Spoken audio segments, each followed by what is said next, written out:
Okay, big video this video. Now we understand all the ins and the outs with Binance and other exchanges. Let's go and register an account at Binance. So let's go to the web. Let's go to Binance.com.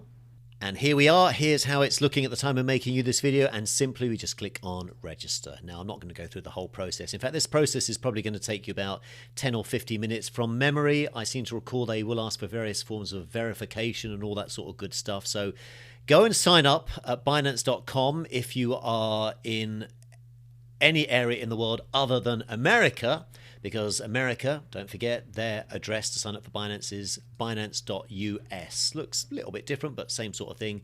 Get started, top right-hand corner, get started, all that sort of good stuff. So this is exciting. So that's what you need to do right now. Let's summarize. And what have we covered in this video? What did we accomplish? Well, we went and we registered for a free account at Binance. That's all you need to do. So that's the very next thing to do after this video. So therefore, I think you know what Einstein's about to say, don't you? Einstein, what do you do now? Well, hang on. I'm blocking some of the writing here. Let me move myself. Where shall I go? Oh, there's no room here. Let me go. I'm going to go onto Einstein's head. There we go. Hope you don't mind, Einie. So what do I want you to do now? Well, go and register your account with Binance. Binance US, if you're in the US. Binance.com if you're anywhere else in the world.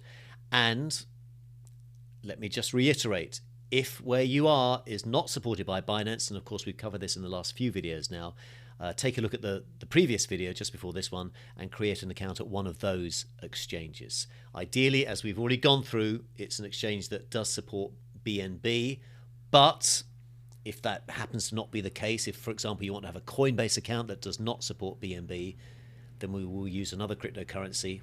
We'll use Ethereum. But as I've mentioned already, and you're beginning to see how this is all beginning to make sense, if in that case, if we use Ethereum, there are a few extra things that we need to do in order for you to become a yield farmer, but we will go through that in week 1. Man, I'm impressed. So this might take you, as I say, 15 or 20 minutes or so to go and register with Binance, but that is the very next thing to do after you got it. Comment below. That's all I need to say, isn't it? Thank you, guys.